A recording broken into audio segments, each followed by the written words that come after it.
Okay, what is broadband consciousness?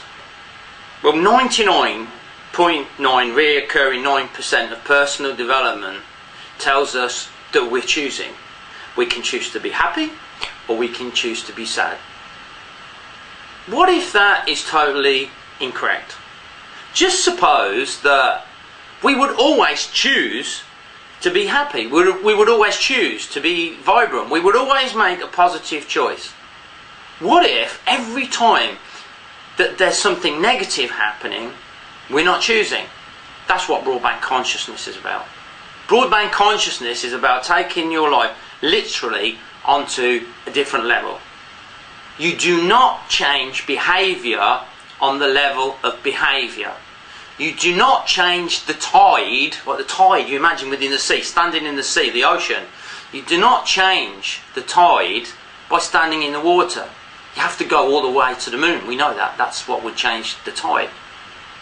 And it's the same with behaviour. If you want to change behaviour, you have to do it on the level of consciousness, awareness. Well, awareness means awakeness. You know, we all know the story about how they said that from the beginning of time up until a few centuries ago, we were totally convinced, and we were told that the world was flat, and if we sailed off the edge of the world, then big dragons would eat us alive. Now that seems ridiculous. That's exactly the way it's going to seem as we look back, and this is in the very near future, when we look at our behaviour and what's going on. You see, for the most part, we're not choosing. Watch this, it's incredible. Right, there's a compliment, there's a criticism. What do you think most people would choose? Well, they say, well, I'd go for the compliment. But when you go out there, what is it most people are doing? What are they holding on to the longest? A criticism. Now, when I ask people, I say, what does that mean? Initially, they don't get it for the first few goes. Till you suddenly realise that what's actually happening is you're not choosing. Because I've just said, what would you choose? You choose the compliment. What is it that we're doing? It's the criticism. I discovered 18 years ago, when I first got into personal development, that the only reason that we ever do anything is for a feeling.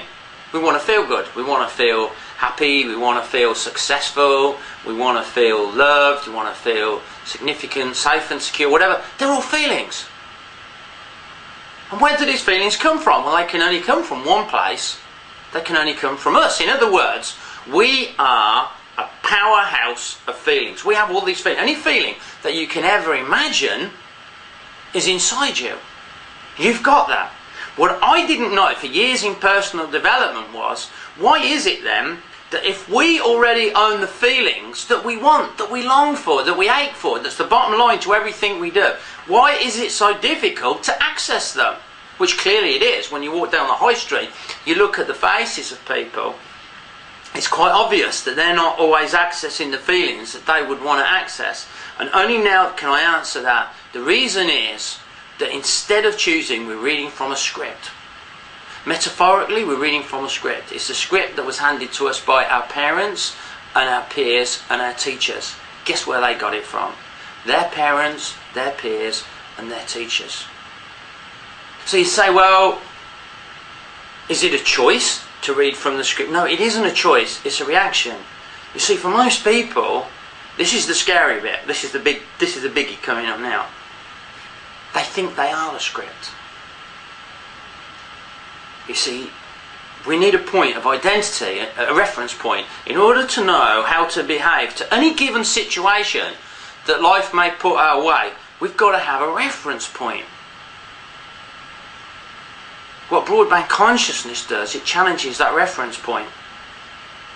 You imagine the script that you're reading from, the script that says, well, you can't access these feelings, you're not rich enough, you're not attractive enough, you're not the right shape, you're not confident enough. And these are all the things that we put our life on hold for, and we don't access the feelings that we want. In other words, we're using just a tiny, tiny percent of our real power because of the script.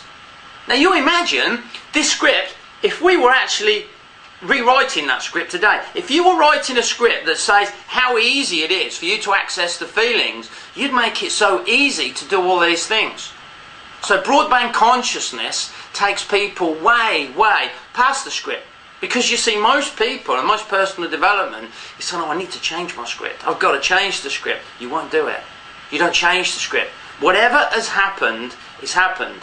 It's in the script. Now that can sound like bad news, and it is bad news if you're in the script.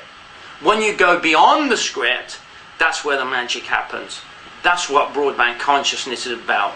And we've got a one-liner that sums it up beautifully, and it says, we're all superheroes pretending to be ordinary people. Broadband consciousness is about taking you beyond the script to who you really are, which is a superhero. That's broadband consciousness.